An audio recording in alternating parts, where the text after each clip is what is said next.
দাদা এখানে প্রতিদিন খাওয়া হয়? একদম একদম প্রত্যেকদিন আমি বসিরহাটের অনেক জায়গা থেকেই খাই। তো আজকে আমরা এখানে এসেছিলাম, ওখানে দেখাতে বলবো 5 টাকা কড়াইশুটির কচুরি খেতে, সঙ্গে আনলিমিটেড মশলা, চানা মশলা দিচ্ছে। এবার দোকানদার তো বলবেই যে আনলিমিটেড দিচ্ছি, বাট কাস্টমার পাচ্ছে কিনা এটাই একটা বড় ফিডব্যাক। দাদা এখানে প্রতিদিন খাওয়া হয়? একদম একদম প্রত্যেকদিন আমি বসিরহাটের অনেক জায়গা থেকেই খাই। আচ্ছা।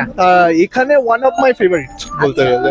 মানে এখানে বসিরহাটের মধ্যে কিন্তু সর্বপ্রথম যে কড়াইশুটির কচুরি পাওয়া যাচ্ছে তা 5 টাকায়। 5 টাকায়, তার উপরে এখানে শুধু কচুরি, কড়াইশুটি কচুরি বলে না, মেন কথা হচ্ছে টেস্ট। এখানকার টেস্টটা সত্যি ইউনিক, মানে এক এক দিন এক এক রকম তরকারি, আর যতবার তরকারি যায় ততবারই দেয়, কোনো অসুবিধা নেই। আনলিমিটেড তরকারি এখানে পাওয়া যাচ্ছে। ওই পাশে দাদারা শুধু মুখেই বলছে না, এখানে কাস্টমার ফিডব্যাকও তোমরা দেখতে পেলে, যেখানে আনলিমিটেড তরকারিটাও দেয়, তাই তো? আচ্ছা, এখানে কড়াইশুটি কচুরি তো শুধুমাত্র শনিবারে পাওয়া যায়, আর বাদ বাকি দিন তো হিঙের কচুরি পাওয়া যায়। কচুরি না, এক এক দিন এক এক রকম করে দাদা। দাদা কোনোদিন কড়াইশুটি করে, কোনোদিন হিঙের করে। এক এক দিন এক এক রকম আমরা টেস্ট পাই বলে আমরা এক এক দিন এক এক রকম ভাবে খেতে পারি। হিঙের কচুরিও কি একই রকম টেস্ট লাগে? হ্যাঁ হ্যাঁ, অনেকটা একই রকম, বাট কড়াইশুটি ইজ দ্য বেস্ট।